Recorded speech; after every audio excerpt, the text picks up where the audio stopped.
ఎన్నికలే high power ఉల్లాసం, high power ఉత్సాహం, high power ఆరోగ్యం, హై పవర్ ఆనందం. గుంటూరు వారి XXL మరియు హై పవర్ హార్స్ దేశవాళీ మినపగుళ్ళు. బంధాలు అనుబంధాలు మరింత దృఢంగా, మరింత బలంగా.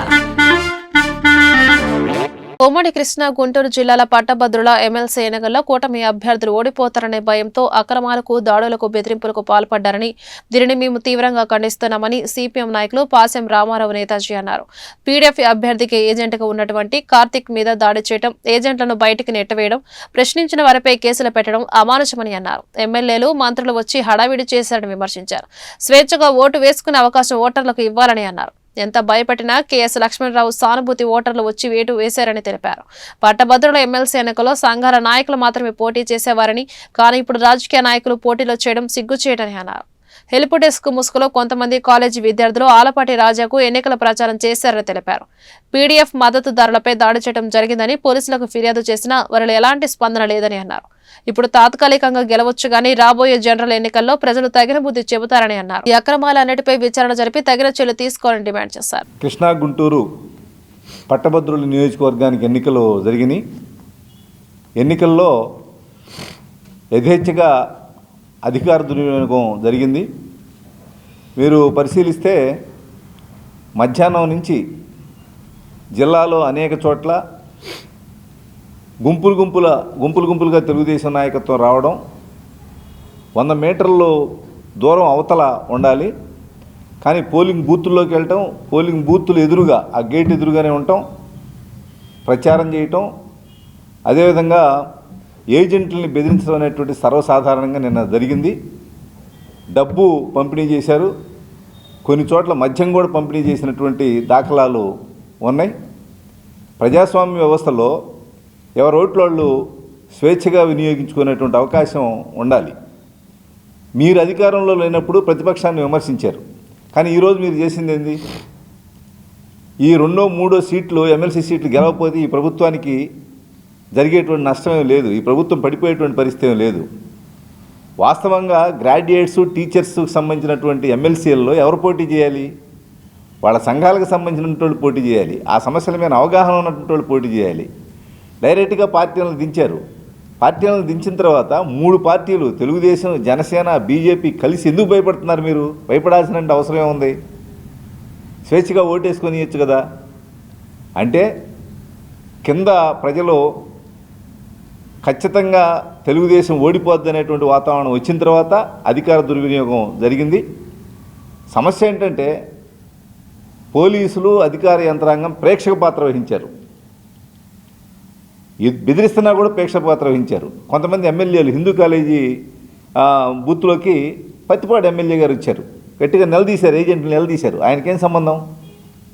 అంటే ఎమ్మెల్యే అయితేనో ఎంపీ అయితేనో డైరెక్ట్గా ఏజెంట్ కాకుండా, రిలీవర్ కాకుండా పోయి బూతుల్లో ఏం చేస్తారు వాళ్ళు? ఎవరిచ్చారు హక్కు? అందుకని చెప్పేది ఒకటి, చేసేది ఒకటిగా కూటమి ప్రభుత్వం ఉండకూడదు. ఈ రకంగా అధికార దుర్వినియోగం చేయటం అనే దాన్ని సిపిఎం పార్టీ తీవ్రంగా ఖండిస్తుంది. వీటన్నింటినీ ఎలక్షన్ కమిషనర్కి, వాళ్ళకి పీడీఎఫ్ తరఫున వాళ్ళు కంపల్సరీగా కంప్లైంట్ చేస్తారు. కంప్లైంట్ చేయటమే కాదు, జరిగినటువంటి కృష్ణా గుంటూరు పట్టభద్రుల ఎమ్మెల్సీ ఎన్నికల్లో సాధారణ ఎన్నికలకు మించినటువంటి అక్రమాలు చోటు చేసుకున్నటువంటిది మనకు కనిపిస్తూ ఉంది. జనరల్గా పట్టభద్రుల నియోజకవర్గం ఎన్నికలని చెప్పేసానంటే మేధావులతో కూడినటువంటి ఎన్నికలని చెప్పేసని, సాధారణ ఎన్నికల కంటే భిన్నమైనటువంటి పద్ధతుల్లో అత్యంత ప్రజాస్వామిక పద్ధతుల్లో ఎన్నికలు జరుగుతాయని చెప్పేసి ప్రజలందరూ భావిస్తుంటారు. జరగాల్సిన పద్ధతి కూడా అదే. దానికి భిన్నంగా ఈ ఎన్నికల సందర్భంగా పోలింగ్ ముందు రోజే అధికార పార్టీకి సంబంధించినటువంటి వ్యక్తులు, ప్రత్యర్థులుగా ఉన్నటువంటి లక్ష్మణరావు గారు, పీడీఎఫ్ అభ్యర్థి లక్ష్మణరావు గారు, వాళ్ళ మద్దతుదారులుగా ఉండేటువంటి ప్రజా సంఘాల కార్యకర్తలందరినీ బెదిరింపుల దగ్గర నుంచి అక్రమాలు ప్రారంభమైనాయి. కొన్ని బూతుల్లోకి ఏజెంట్లుగా వస్తారనుకున్నటువంటి వాళ్ళకి ముందుగానే మీరు బూతుల్లోకి వస్తే మిమ్మల్ని లాక్ కొడతామని చెప్పేసి అనేటువంటి హెచ్చరికలు జారీ చేశారు. పోలింగ్ రోజు నేరుగా పోలింగ్ ఏజెంట్లుగా కూర్చున్నటువంటి వాళ్ళని పోలింగ్ స్టేషన్లోనే ఈ డబ్బులు తీసుకొని మీరు బయటికి వెళ్ళిపోండి అని చెప్పేసి అనేటువంటిది ప్రలోభ పెట్టేటువంటి పని చాలా పోలింగ్ కేంద్రాల్లో చేయటం అనేటువంటి జరిగింది. దానికి నిరాకరించి స్టేషన్లో కూర్చున్నటువంటి వాళ్ళని, పోలింగ్ కేంద్రంలో కూర్చున్నటువంటి వాళ్ళని బెదిరింపులు పాల్పడ్డారు. బెదిరించినా సరే లెక్క చేయకుండా అక్రమాలని నిలేస్తున్నందుకు గాను దుగ్గిరాల పోలింగ్ కేంద్రంలో తప్పుడు కేసు పెట్టించి పోలింగ్ ఏజెంట్ మీద పోలీసుల చేత బయటికి లాగించినటువంటి పరిస్థితిని మనం చూసాం.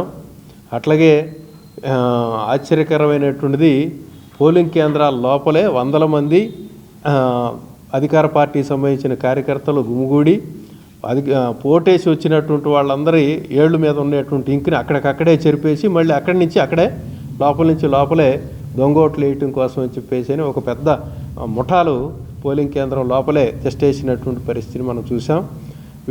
వీటన్నిటి మీద వాళ్ళందరూ పోలీసులు, అట్లా పోలింగ్ సిబ్బంది వీళ్ళందరి సమక్షంలోనే ఇటువంటివన్నీ కూడా జరుగుతూ ఉన్నాయి. వీటి మీద స్థానికంగా ఉండేటువంటి కార్యకర్తలు పోలీసులకి, ఇతర పోలింగ్ సిబ్బందికి అనేక సార్లు ఫిర్యాదు చేసినప్పటికి కూడా వాళ్ళు ఏ రకమైనటువంటి స్పందన లేదు. పైగా కొన్ని పోలింగ్ కేంద్రాల్లో పోలింగ్ సిబ్బందికి ఉండేటువంటి వాళ్ళు ఓటర్లని ఐడి కార్డులు ఏమి అడగకుండా స్లిప్ తీసుకొచ్చినటువంటి వాళ్ళందరికీ ఓట్లు వేయించేదానికి అనుమతించారు. అటువంటి